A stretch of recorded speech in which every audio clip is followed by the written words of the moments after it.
Was Zidane's first transfer strategy at Real Madrid a hit or a complete miss? From players who became stars to signings that flopped hard.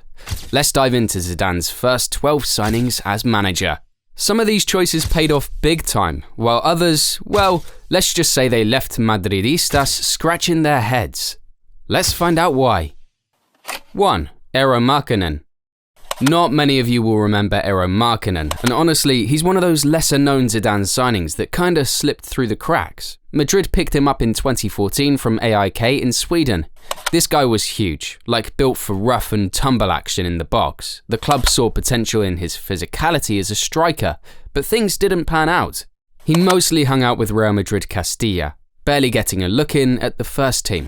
Eventually he left Madrid and started this crazy journey around Europe and beyond.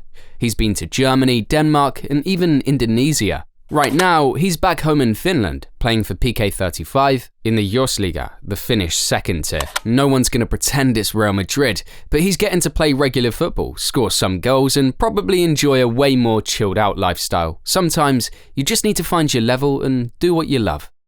2. Guillermo Varela. Varela is an interesting one. The Uruguayan right-back actually came to Madrid in a roundabout way. He was originally with Manchester United, but Real Madrid picked him up in 2014, thinking they'd add a solid young defender to their ranks. Varela showed some promise, no doubt, but it's hard to compete for game time with Real Madrid's star-studded squad. He bounced around on a couple of loan deals, trying to prove himself, but he never quite made that breakthrough Zidane probably hoped for. After leaving Madrid, he found his way back to South America, which, honestly, might have been the best thing for him. Nowadays, Varela plays for Flamengo in Brazil's top league, the Campeonato Brasileiro Serie A, and he's also a regular on the Uruguayan national team. He's got fans out there cheering him on every week. Maybe he didn't make it big in Europe, but the guy's definitely got his groove back. The next player is Arsenal's captain. 3. Martin Ødegaard. Now, here's a name you all know, Martin Ødegaard. Madrid signed him from Norway's Strømsgodset in 2015 when he was just 16. He was a wonder kid, hyped up everywhere, with everyone saying he'd be the next big thing. But let's be real, he was just too young for the Madrid first team, with all those legends around. Madrid sent him out on a series of loan spells, and each one seemed to build him up more and more. He was at Real Sociedad for a season, and fans there loved him.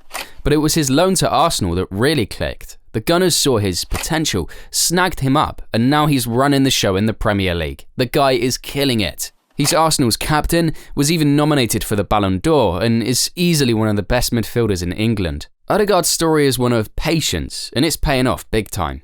Next on the list is, wait for it, 4. Carlos Abad. Now, Carlos Abad's name might not ring as many bells, but he's got an interesting story too. Madrid brought him in from Tenerife in 2014, seeing him as a young, promising goalkeeper for the future. The problem is, being a goalie at Madrid is tough because you've always got to compete with big names, and Abad never quite made the cut for first-team action. Instead, he spent a lot of time on loan, playing in lower leagues and just trying to build up his game. Now he's at Hércules in Spain's 3rd division, where he's finally getting consistent playtime. He's not in the spotlight, but he's doing his job week in, week out, keeping clean sheets and making those clutch saves. It might not be the dream at Real Madrid that he hoped for, but he's found stability, and in football, that counts for a lot. Next is Alvaro Morata. 5. Alvaro Morata. Morata's journey is honestly one of the wildest out of Zidane's early signings. He came through Real Madrid's academy and moved up to the first team in 2010. Then, after a successful stint at Juventus, Zidane brought him back in 2016. Morata was a solid option off the bench, and he actually had a killer season, scoring 20 goals as Benzema's backup. But after a year, he was on the move again, heading to Chelsea, then to Atletico Madrid, and now to AC Milan. Yeah, the guy's been everywhere. With Milan, he's found a bit of revival, scoring some important goals and showing that he's still got it. Morata's career has been full of ups and downs, and while he never quite became Madrid's main man, he's proven that he can adapt and make a difference just about anywhere. He's like that friend who's always bouncing around but somehow lands on his feet. Number 6 is AC Milan's fullback, Teo Hernandez. 6. Teo Hernandez. Madrid signed him from Atletico's youth setup in 2017, hoping he'd add some youth depth to their left-back options, but Teo's time at Madrid didn't go as planned. He had a tough time breaking into the starting lineup, and after one season, it was clear that his path lay elsewhere. He went on loan to Real Sociedad where he got a bit more game time, and then AC Milan came knocking. Since joining Milan, Teo has absolutely smashed it.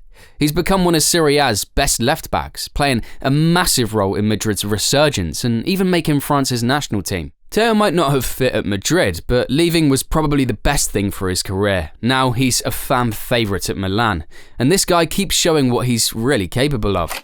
The next player is still at Madrid. 7. Dani Ceballos. Alright, Dani Ceballos. This guy was brought in from Real Betis back in 2017, and there was big hope he'd be a spark in Madrid's midfield. He showed some serious skill at Betis, catching the eye with his creativity and slick dribbling. But let's be real, his time at Madrid has been a rollercoaster. Ceballos is still with the squad, but he's far from a regular starter. He's had to watch Kroos, Modric, and now Camavinga and Bellingham get more playtime.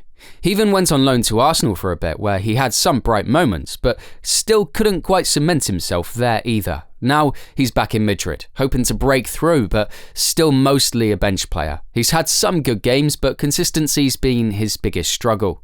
Not giving up though, and you never know, he might just get his big moment. Now, the big kahuna, the greatest signing Zidane made, and that is Vinicius Jr.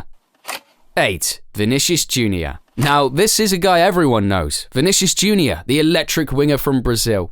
Zidane signed Vinicius Jr. in 2018 from Flamengo for big bucks. He came to Madrid with loads of hype. And man, did he take a minute to settle in. His early days were a bit rough. His finishing was iffy and fans were like, is this kid for real? But let's face it, Vinicius has worked hard and turned himself into one of the best players in the world.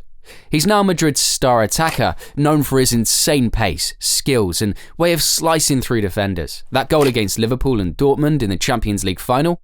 Unforgettable. Vinicius is carrying Madrid's offence these days, and he's still only 23. Safe to say he's a major success story, and Real Madrid's future looks bright with him leading the line. Now the next player on the list is 9. Ferland Mendy. And here is Madrid's solid left-back, Ferland Mendy. Signed from Lyon in 2019, he came in as a much-needed replacement with Marcelo getting older. Mendy's all about that defensive grit, speed, and strength. He's not flashy, but he gets the job done. At Lyon, he was a big part of their defence and came to Madrid ready to step up. Since joining, he's faced some injuries, but he's shown he's reliable when it counts, helping Madrid win La Liga and Champions League titles. Zidane liked his defensive stability, and he's been a regular starter for a reason. Sure, he's not the guy pulling off crazy tricks on the ball, but you know he'll lock down that left side. Mendy's not here for the spotlight, he's just a workhorse, keeping the defence tight. Let's talk about Militao. 10. Eder Militao. Eder Militao is one of those signings that took a minute to catch on, but is now totally paying off. Real Madrid signed him from Porto in 2019, and he's grown into one of their most important defenders. In his first season, people were skeptical. He had some shaky games and folks weren't sure if he'd live up to the hype. But fast forward to now, and Militao is an absolute beast at centre-back. His speed, aerial ability, and reading of the game have made him one of Madrid's go-to guys in defence. Partnered up with David Alaba or Antonio Rüdiger, Militao's become a mainstay and played a massive role in their recent Champions League run. Madrid needed a young defender to step up, and he's done just that. This guy's only getting better, and it's exciting to see where he goes next. The next one is probably the biggest flop in Madrid's history. 11. Eden Hazard. Hazard. This one's bittersweet. Hazard was signed from Chelsea in 2019 for a huge fee. Everyone thought he'd be the next big Galactico. Hazard was killing it in the Premier League, one of the best, if not the best wingers out there. But his time at Madrid, not gonna lie, it was rough. Injuries hit him right from the start, and he never really got going. Every time he seemed close to coming back, another setback would hit. Eventually, it was just too much, and Madrid ended up ending his contract early. It's sad because we never got to see the real Eden Hazard in a Madrid shirt. He had a few glimpses of brilliance, but it was nothing like his Chelsea days.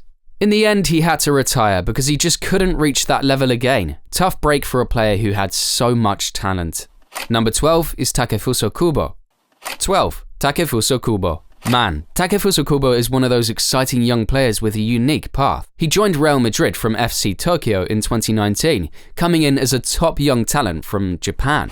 Fans called him the Japanese Messi early on, but he needed game time to really grow. Madrid sent him out on a couple of loans to teams like Mallorca, Villarreal and Getafe to get experience. To be fair, Kubo showed flashes of brilliance, especially his dribbling and vision, but breaking into Madrid's first squad was always going to be tough. But now he's with Real Sociedad and he's shining there. He's found his rhythm, scoring goals, and is a fan favourite. He's also started playing for Japan's national team, adding to his profile. It might have been too soon for him at Madrid, but with Sociedad, he's getting better every season. He's one to keep an eye on. Who knows? Maybe he'll be back in a Madrid jersey one day. Each of these players had their shot at the big time under Zidane, but not everyone found their place at Madrid. Still, they've gone on to make careers for themselves, and some even hit insane form. But that's football for you, man. You never know where the journey will take you. And those are the first 12 Zidane signings for Madrid. Which of them was your favourite? Let me know in the comment section below. Don't forget to like and subscribe for more videos like this, and see you in the next video.